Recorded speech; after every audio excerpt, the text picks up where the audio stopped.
¿sí? Inclusive cómo están ustedes sentados en este momento. Hay quien tiene apertura a lo que les estoy diciendo, otros que lo están tomando con reservas, y así se ve, y así se nota el momento en que ustedes están sentados. Si les está interesando, a quién interesa más que a otros, por la posición y la postura de la espalda. O sea, hay muchas cosas que se puede ir leyendo en este tema de fraude, ¿no? Otros están más relajados, otros que ya se movieron y que lo empecé a decir. Pero de verdad, el lenguaje es muy interesante. La verdad, la kinestesia, el lenguaje corporal es muy, muy entretenido. Lo pueden googlear, seguramente hay mucha bibliografía al respecto, pero es muy interesante, ¿no? Ahí decía desde los gestos, la expresión facial, la mirada, la sonrisa, los sonidos, etcétera, ¿no? Son temas muy, muy interesantes. También los análisis gramaticales de los textos, el poder ver la redacción de un documento al tomar una declaración. No es lo mismo hacer una entrevista que llenar un cuestionario. Te das cuenta de las frases que va utilizando. En lugar de decir, por ejemplo, mi esposa, decir ella hizo, o sea, como tratando de alejar el tema. El director general, o Pedro dijo que, o sea, el cómo te expreses de las personas habla mucho de la relación que pudieras tener, o el afecto o desafecto que puedas tener contra la persona. Y eso permite también visualizar, les digo, una confesión por escrita no es lo mismo que una entrevista. Ahí se busca investigar otro tipo de cuestiones. ¿De acuerdo? Si quieren, vamos a hacer algo muy sencillo, muy sencillo. Así, todos tienen una libretita o algo por ahí, los que tengan, digo, muy sencillo, los que tengan. Un juego, es rapidísimo. Dibujen su centro de trabajo. No todas las indicaciones. Dibujen ustedes en su centro de trabajo.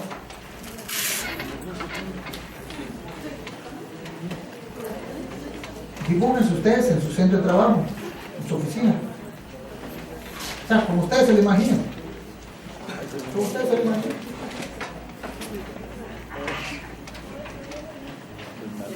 De verdad, es muy sencillo, nada complejo.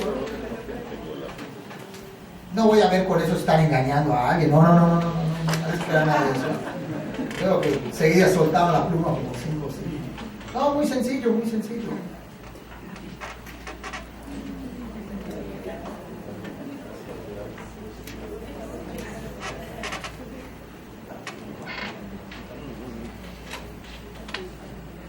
¿Cómo vamos? ¿Todos ya? No van a decir que a las 8 de la noche, ¿no? Ya me fui a dormir esa hora. He gozado fuera de mi casa, me porto bien. ¿Ya? Bueno, como usted. Que lo vean bien.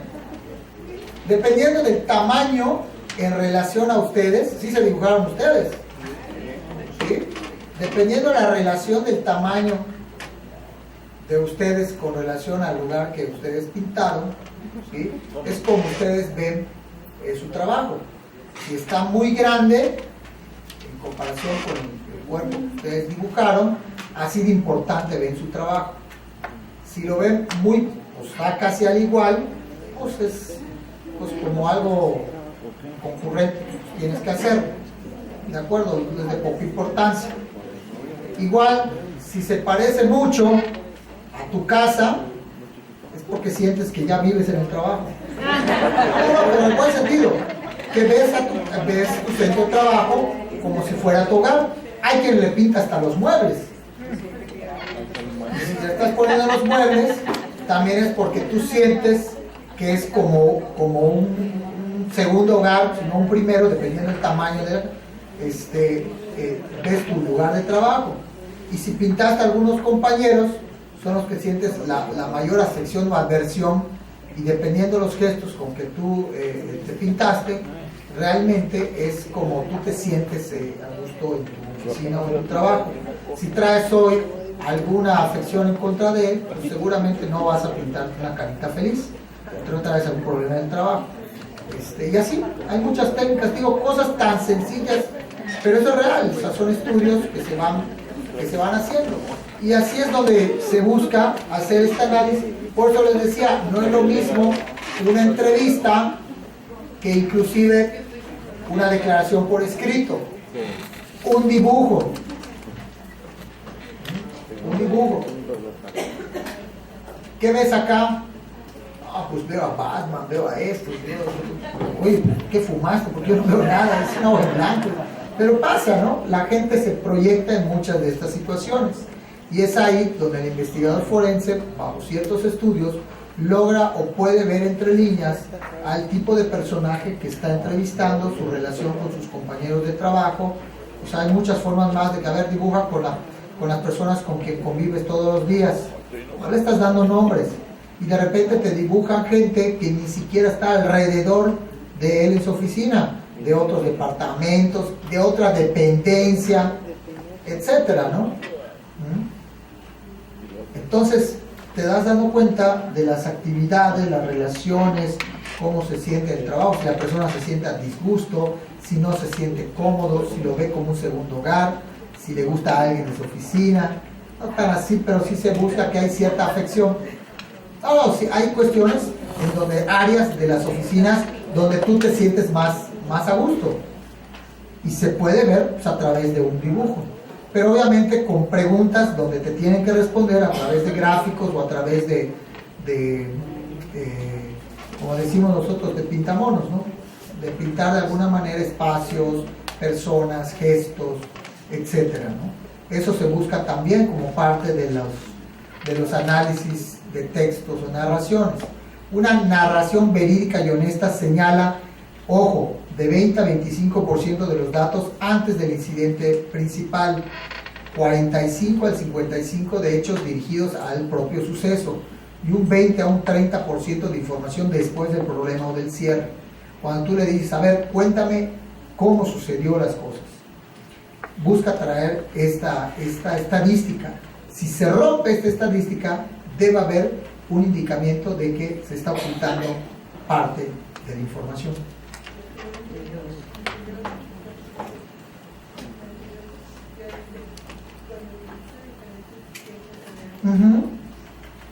O sea, no sé si puso un ejemplo de un texto, creo que sí puso un ejemplo, ahorita lo checamos, pero hay personas que hablan en tercera persona, o sea, hay personas que se describen en tercera persona.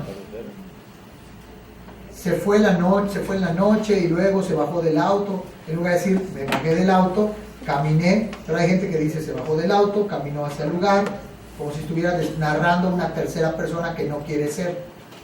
O pronombres, en lugar de decir mi esposa, dice ella o esta mujer. Sí, te denota determinadas situaciones y lo ven. Hay gente que en lugar de decir no, mi esposa, ah no, la mamá de mis hijos, pues que no es la misma. Bueno, a veces no, a veces no, pero sí me explico, hay cuestiones que se redactan de otra manera. No sé si puse un ejemplo, pero esta estructura de cómo debe estar una confesión, ¿sí? En términos reales, si rompe la regla, es que pues se presume que se están ocultando información. Por eso les digo, hay técnicas muy específicas para verlo, porque muchos dirían, pues voy a empezar a entrevistar a todos. No, pues la verdad la técnica de entrevista es una herramienta. También la confesión por escrito es otra herramienta, ¿sí? Que podemos obtener. Ah, sí puse el ejemplo, ahí va. Dice, en un homicidio el esposo que es investigado narra incorrectamente, ella nunca llegó a la casa, y lo correcto sería mi esposa o Luisa nunca llegó a la casa, pero usa un pronombre. El pronombre ella lo utiliza como una barrera. El individuo tiene un conflicto con el pronombre posesivo, o sea, mi esposa, o con el nombre de su esposa, lo que probablemente denote culpabilidad. Pero cuando lo agarras de manera nerviosa o en una confesión, estas cosas para el individuo no las percibe. Ella bajó del auto. ¿Por qué no decir mi esposa bajó del auto? O Luisa bajó del auto. Dice, otro ejemplo es utilizar lapsos de tiempo. Salí de la oficina y más tarde ese mismo día estuve trabajando, pero después de un pequeño rato comí. Estas expresiones son llamados puentes de texto. en donde el sujeto omite información que sucede entre un lugar y otro, entre un evento y otro. Entonces, es un poquito lo que preguntabas, ¿no? Realmente la persona cuando da su confesión, y la persona que sabe leer este tipo de confesiones, te das cuenta si te están ocultando información, si la información es falsa, si hay algo de culpabilidad. Y no quiere decir que sea el asesino, normalmente es el mayordomo, no se olviden. Sino puede haber tenido un pleito con la mujer, por ejemplo, en el primer caso, y pues simplemente está reaccionando ante ello. Pero no quiere decir, digo, si hay culpabilidad, porque se peleó, etcétera, pero bueno, no necesariamente, digo, es el asesino. Acuérdense que es el mayordomo, lo vi en las películas. ¿Cómo tener una confesión? Bueno, aquí ya estamos entrando a algunas técnicas que imagino, no sé si estas las vieron con Miguel, si la vieron de la brinco, o sea, estas técnicas, no nos comentaron, nada. Pero sí es importante hacer empatía con la persona, que la persona sienta que lo que hizo, hombre, yo igual lo hubiera hecho. Es que si te lo robaste, la verdad es que yo igual lo hubiera hecho. El jefe es un desgraciado, es un gritón, malhumoriento. La verdad es que valía la pena, es más que bueno que te lo... O sea, de alguna manera te vuelves empático, como que apoyas su causa. Una justificación moral es que la verdad ni siquiera te pagan lo que te deberían pagar, lo que tú vales. Entonces dices, esta persona me comprende, ya ves por qué lo robé. Es más, me caíste también, que vamos a la Michigan. Elevar el ego del entrevistado, es que personas expertas como tú deberían ganar el doble de lo que ganan. Más, yo no sé qué haces aquí, la NASA no te ha descubierto. Pero logras elevar el ego de la persona y obviamente se siente potencializado, relajado, y te puede soltar información muy bueno, que lo hagan hoy con sus hijos para que vean. Odio y venganza, de repente hay delator, y esto pasa, aquel que pues no lo metieron en la jugada y viene y quema a todos los demás, por venganza, por recelo, porque le dijeron que no cuando le invitó a cenar, y pues, sí, te fuiste, pues el otro viene y roba, y además mete viáticos sin haber viajado, y agarra el vehículo de la oficina, y cobra los vales de combustible, y además sale con la esposa del director. O sea, buscas cómo quemarlo, ¿no? Comprensión, defensa propia, no mostrar hasta dónde sabemos, es muy importante. Nunca des todas tus barajas a nadie. Nunca le muestres todas tus cartas a la persona. Les digo, yo la experiencia que logré tener, la verdad es que tenía yo unos datos, la verdad es que no tenía tantos datos, pero los pocos que tenías, le di 2 o 3 nombres, y eso me fue suficiente para que la persona, le caló el de pero así, como si hubiera jalado un hilito de, esos de una ropa, y empieza, lo desnudé todo, así todo, en cuestión de información, Bueno, ya creí que... Entonces, la verdad es que nunca hay que mostrarle todas las cartas, porque incluso puede ser que una de las cartas que tú tengas no sea buena.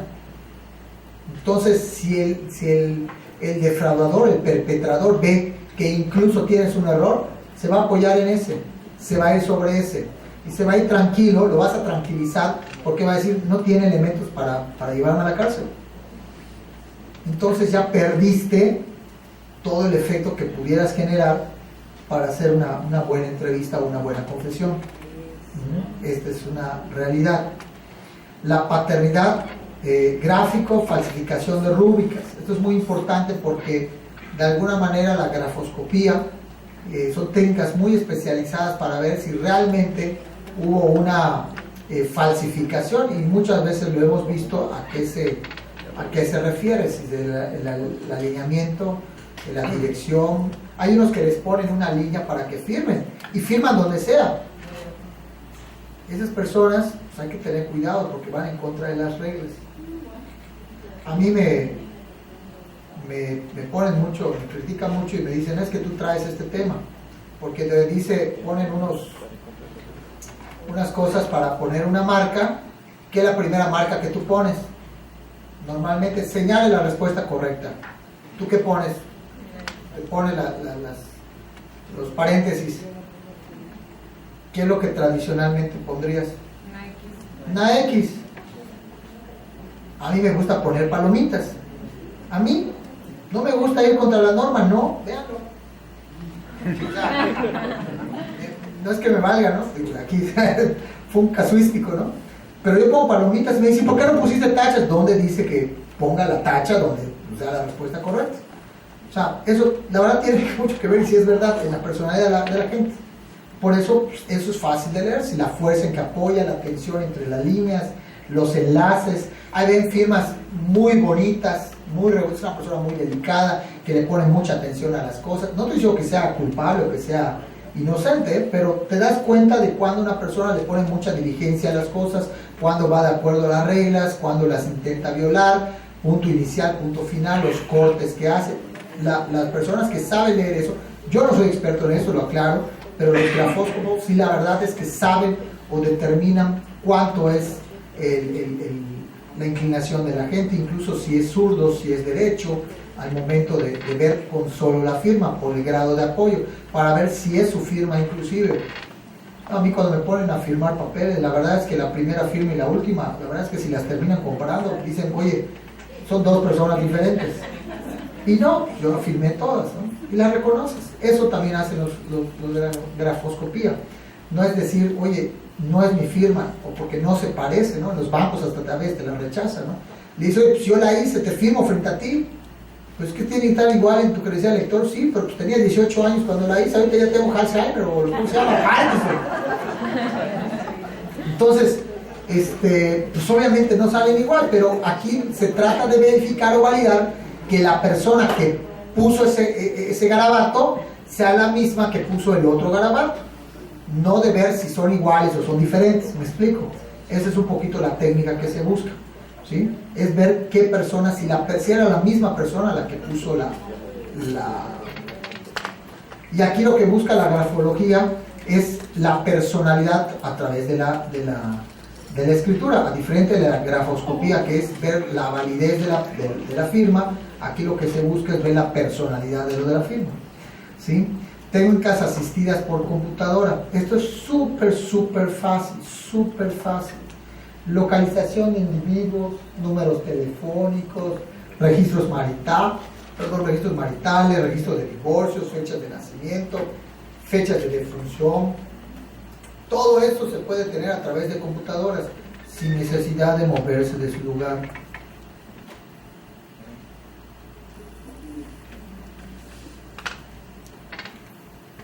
La verdad, pero es que ahorita nuestros hábitos aparecen en las computadoras. Yo tengo la bendición y la dicha de viajar pues frecuentemente, y pues de repente me gusta tomar un café, comer, etc. Cuando hago una operación inusual es que yo salga de viaje y compro una tele, me hablan por teléfono y me dicen, señor, acaba de hacer una operación en su tarjeta, no la autorizamos, por eso no la pudo comprar. Me ha pasado, me hablan por teléfono. ¿Y qué? Pues usted quiso comprar un televisor. No, pues no, la verdad no, yo estoy en una plática del colegio de Nuevo León, digo, pues, me ha pasado, ¿no? Ahora si ven y yo compro un Starbucks o voy a comer aquí enfrente y pago con mi tarjeta, ni me llaman. Pues saben que soy muy comelón. Entonces, porque tus hábitos se graban. Tú ves tu Facebook y te ponen anuncios que a ti te interesen ver. No te ponen cosas fuera de lo común. Así que ojo, si te sale ofrecimientos pornográficos, ten cuidado.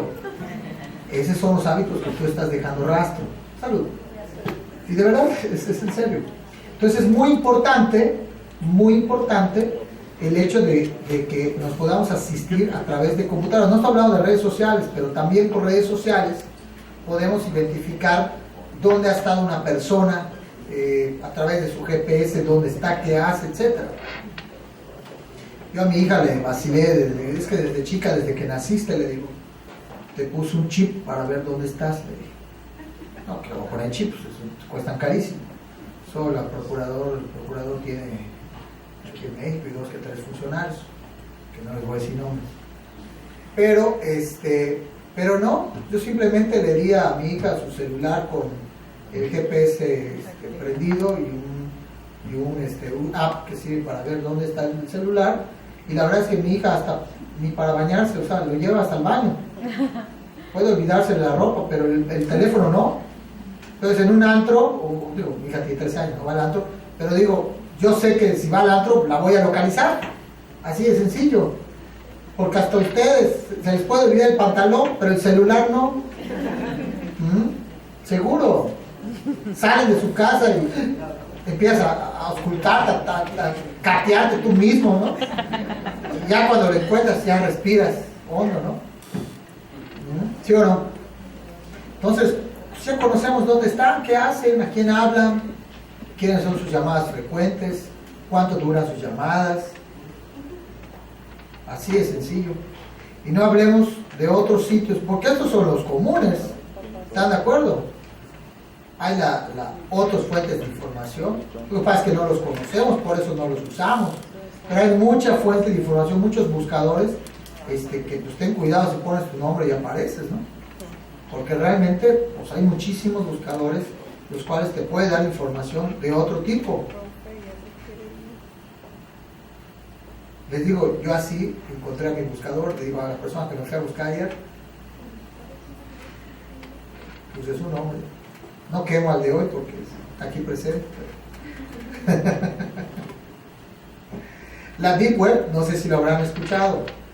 La verdad, mi sugerencia es que ni entren en su computadora o su ordenador a estas páginas. Pero estas páginas es donde te venden pornografía infantil, facturas, cuestiones. La verdad no vale la pena que tu IP ahí vamos a buscar a ver qué, o sea, no sean tan curiosos, pero la Deep Web existe y es donde se vende información, donde se venden todas las credenciales del lector del país,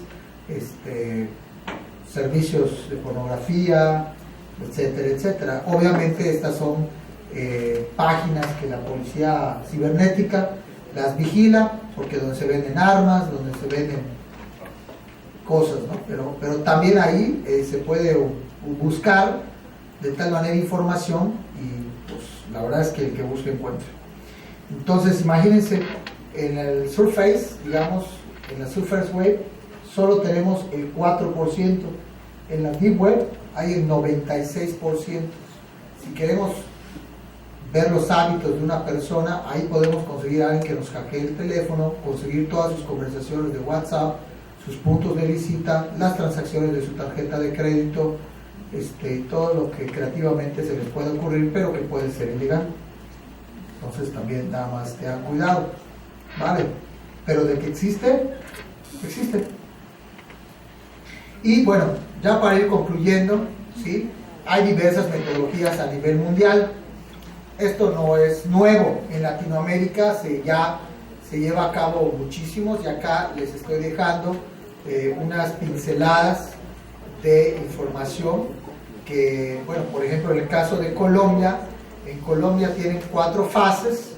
La primera es la planeación, y aquí se describe un poquitito conocer el caso, el entorno, el objeto social, las competencias, las relaciones financieras, la misión, visión, los objetivos, el riesgo, indicadores de fraude.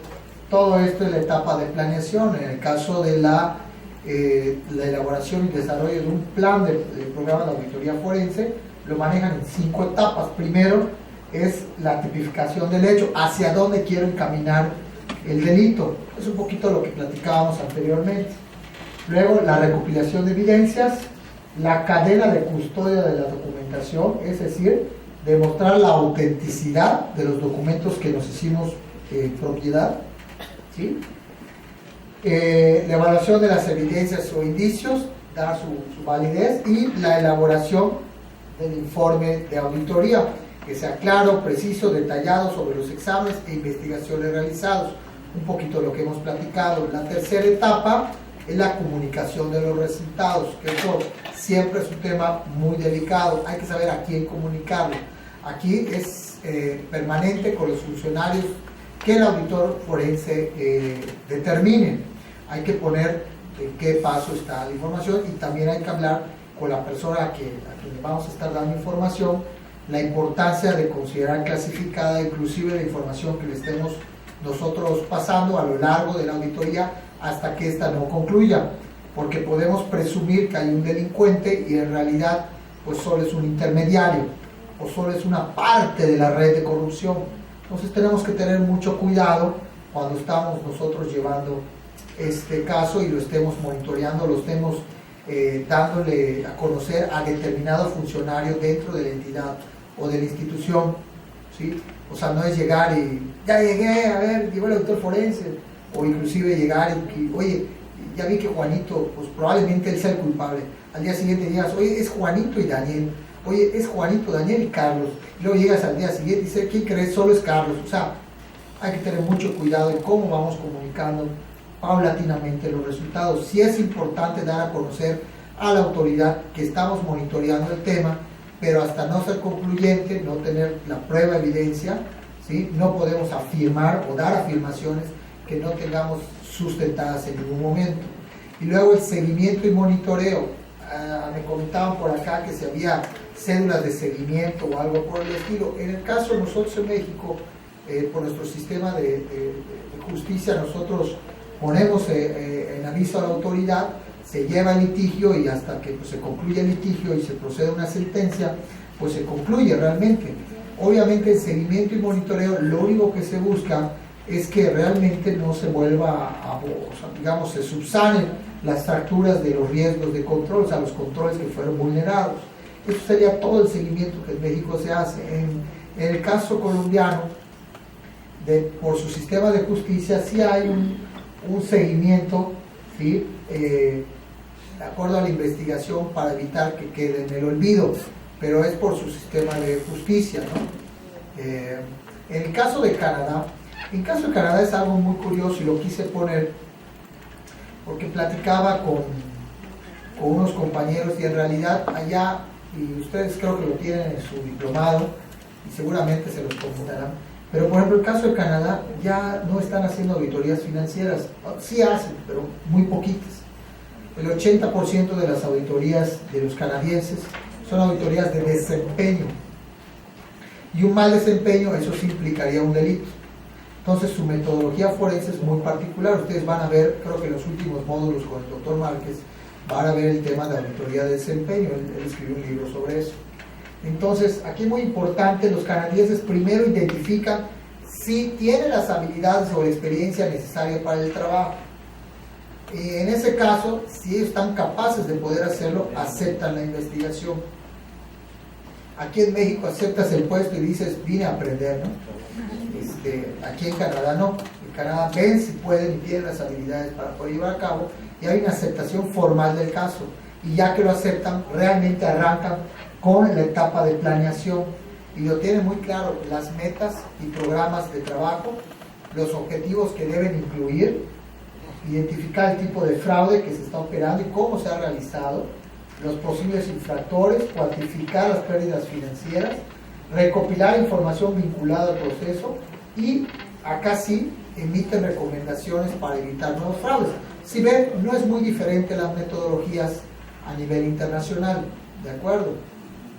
Recopilación de evidencias, ¿sí? Para tener de manera eficiente la evidencia, atienden o deberán atender primero el caso de manera suficiente, el mecanismo del fraude, técnicas de obtención de pruebas, examinar cuáles son las áreas débiles, procedimientos analíticos para comparar épocas de altos y bajos en las empresas, cómo sucede si existiera mucho dinero, poco dinero, o muchas compras, pocas compras, etcétera, para ver las cuestiones cíclicas, técnicas asistidas por computadora. Aquí prácticamente en Canadá la verdad es que mucho está muy tecnificado, muchas de las operaciones se hacen a través de medios tecnológicos, por lo tanto pagan impuestos. Muchas de las operaciones, las compras, las inscripciones de los hijos a las escuelas, en Canadá todo está tecnificado, entonces la verdad es que aplican muchos medios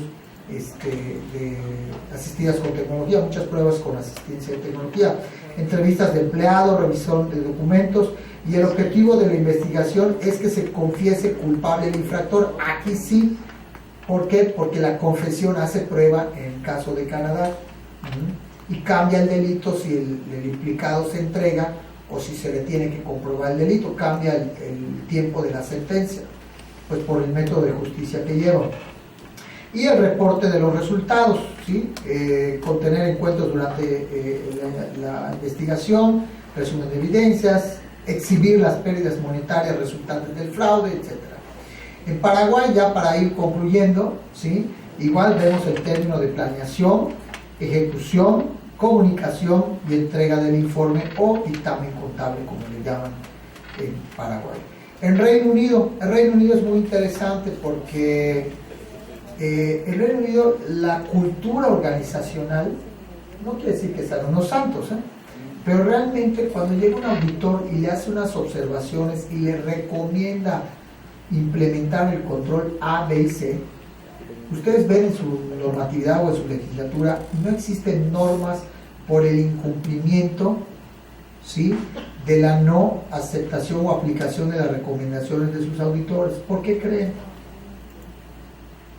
O de una autoridad. ¿Por qué creen? No hay castigo. ¿Por qué creen? Porque no, el británico no coincide en su sistema cultural que tú no aceptes una recomendación de una autoridad. O sea, ellos no coinciden de que, oye, si te lo está diciendo la autoridad, sí, pero si quieres no lo hagas. ¿Y por qué? Te preguntan. O sea, ¿por qué no lo voy a hacer? Al contrario, lo tengo que hacer si una autoridad me lo dice. Si el SAT me dice que tengo que pagar impuestos, ¿por qué no lo voy a hacer si me lo está diciendo una autoridad? Si la Autoridad Superior de la Federación me dice que tengo que implementar un control interno para evitar esto, ¿por qué no lo voy a hacer? Entonces ellos traen esa cultura muy clara. Entonces la persona que defrauda es porque realmente, pues, ahora sí que es un delincuente hecho y derecho. Por eso ustedes ven que el primer tema, en temas de auditoría forense, lo primero que hacen que es la prevención, porque todas las recomendaciones que salgan de la prevención las van a acatar y no hay penas por no acatarlas, porque no entienden la forma de cómo no acatarlas. Aquí al mexicano se le dice, oye papi, pórtate bien, ay, pues ya estuvo que se portó mal, ¿no? No, hombre, pero digo, o sea, si quiere lo hago, ¿y por qué? ¿Y por qué lo voy a hacer? A ver, ¿me vas a multar? ¿Me vas a sancionar? ¿Qué me toca? Oye, no hay sanción, no hay multa, pues no lo hago. O sea, traemos una mentalidad, digo, en ese sentido, hay que ver desde nuestra cultura organizacional. Pero en el caso de los británicos es muy clara, ¿no? Si no hay, o sea, no tiene que haber un castigo para que yo haga las cosas. Me lo está diciendo la autoridad o me lo está diciendo mi auditor, lo tengo que hacer. Entonces ellos arrancan con una evaluación de riesgos, un código de conductas y normas relativas, o sea, 100% preventivos, entrenamientos y comunicaciones y controles antifraude. Ellos son mucho más preventivos. Lo que buscan es no ser detectivos, pero porque el que de plano comete un ilícito es porque de plano es un delincuente. Luego viene la detección, mecanismos para descubrirlo a través de auditorías, análisis proactivo de la información, recopilación pericial, uso de software de auditoría forense y entre el tema de investigación. Hay protocolos internos de cómo hacer investigación. Ustedes seguramente recordarán Sherlock Holmes, todas esas cuestiones, porque los británicos son muy dados a metodologías muy rígidas en protocolos de actuación y obviamente mejoran también los protocolos financieros para evitar estas sanciones, ¿sí? Hasta acá algún comentario, alguna duda. La verdad es que traigo algo más de material, al menos es lo que el temario del día de hoy. No me quiero ni adelantar con otros temas porque sé que todavía les falta por ver, no sé si estoy bien, temas de auditoría forense, ¿no? Creo que falta un par de sesiones más, ¿sí?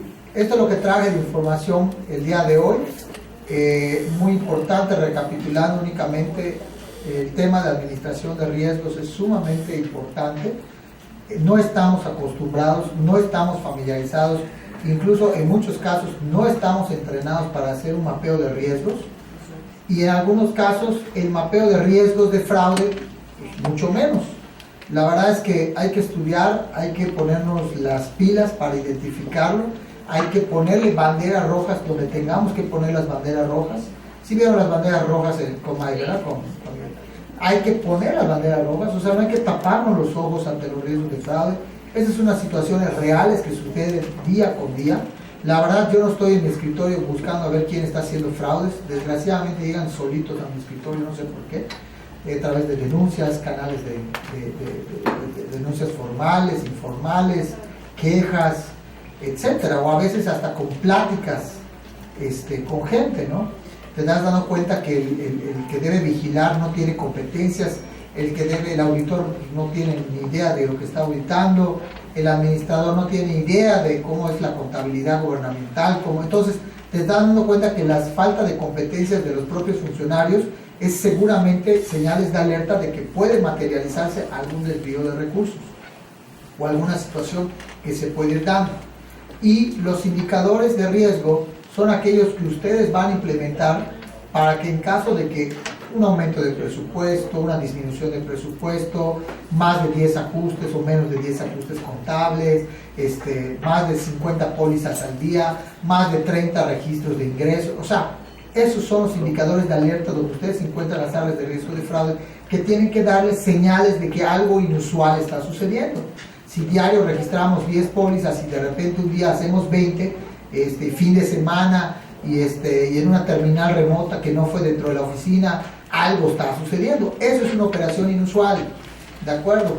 Se están haciendo los cierres del mes, pues ¿por qué lo hacen el día 5, 7, 8? Si el cierre de mes es en el cierre de mes, no es los 10 días posteriores a. Entonces, esas son las situaciones, los cantidad de pedido, de las órdenes de pago, las firmas autorizadas de quien firma las órdenes de pago, de quien las autoriza, quien los solicita, etc. Esos son los indicadores de alerta de fraude que ustedes tienen que ir implementando y obviamente documentándolos, ponerlos por escrito. Y la metodología, bueno, pues ya la hemos platicado un poquito de más. No sé si hay algún comentario, alguna duda, estoy a sus órdenes. Mi correo personal está allá, carlos-leon22@hotmail.com. ¿Sí? Algunos les he dado mi tarjeta, también con toda confianza pueden escribirme en el correo de la tarjeta, pero estoy a sus órdenes. La idea es pues poder apoyarles, ahora sí que agradeciendo la invitación a la Contraloría del Estado, ¿sí? Por sus amables atenciones, y pues bueno, muchas gracias y pues estoy a sus órdenes.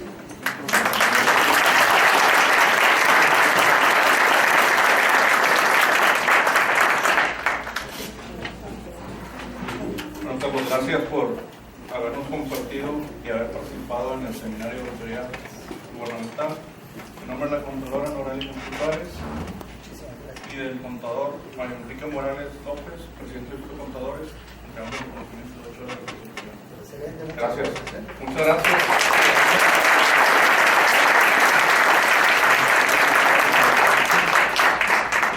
El próximo jueves nos vemos aquí para iniciar a las 9 de la mañana la sustanciación del Sistema Nacional Anticorrupción. Entonces van a ser 4 horas y los esperamos que vengan con las pilas cargadas. Gracias, nos vemos. El material va a estar disponible mañana alrededor de las 10 de la mañana. ¿Sí? Gracias.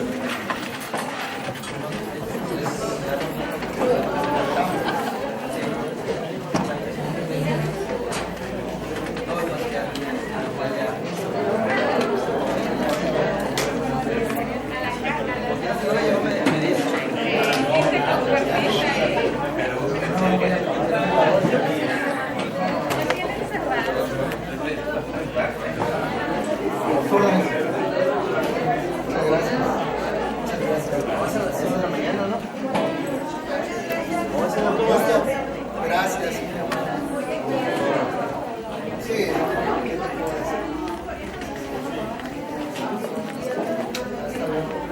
Sí, gracias. Gracias por el momento.